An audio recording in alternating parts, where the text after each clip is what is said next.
Here's a conundrum. Identical twins originate from the same DNA. So how can they turn out so different, even in traits that have a significant genetic component? For instance, why might one twin get heart disease at 55, while her sister runs marathons in perfect health? Nature versus nurture has a lot to do with it, but a deeper related answer can be found within something called epigenetics. That's the study of how DNA interacts with the multitude of smaller molecules found within cells, which can activate and deactivate genes. If we think of DNA as a recipe book, those molecules are largely what determine what gets cooked when. They aren't making any conscious choices themselves, rather their presence and concentration within cells makes difference. So how does that work? Genes in DNA are expressed when they are read and transcribed into RNA, which is translated into proteins by structures called ribosomes. And proteins are much of what determines a cell's characteristics and function. Epigenetic changes can boost or interfere with the transcription of specific genes.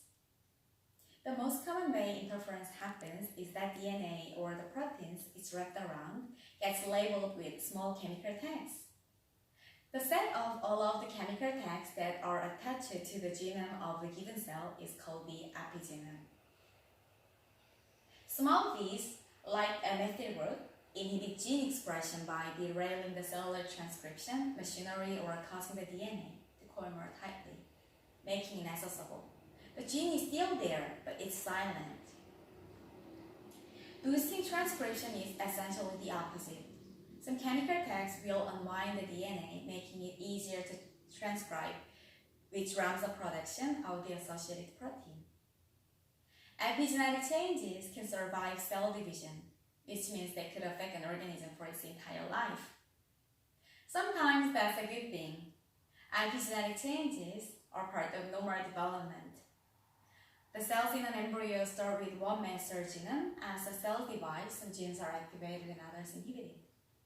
Over time, through this epigenetic reprogramming, some cells develop into heart cells and others into liver cells. Each of the approximately 200 cell types in your body has essentially the same genome, but its own distinct epigenome. The epigenome also mediates a lifelong dialogue between genes and the environment. The chemical tags that turn genes on and off can be influenced by factors including diet, chemical exposure, and medication. The resulting epigenetic changes can eventually lead to disease. If, for example, they turn off a gene that makes a tumor suppressing protein, environmentally induced epigenetic changes can survive are part of normal are the reason why genetically identical twins can grow up to have very different lives. As twins get older, their epigenomes diverge, affecting the way they age and their susceptibility to disease. Even social experiences can cause epigenetic changes. In one famous experiment, when mother rats weren't attentive enough to their pups, genes in the babies that help them manage it methylated and turned off. And it might not stop with that generation. Most epigenetic marks are erased when egg and sperm cells are formed. But now researchers think that some of those imprints survive, passing those epigenetic traits on to the next generation. Your mother's or your father's experiences as a child, or your mother's or your father's experience as a child or choices as adults could actually shape your own epigenome.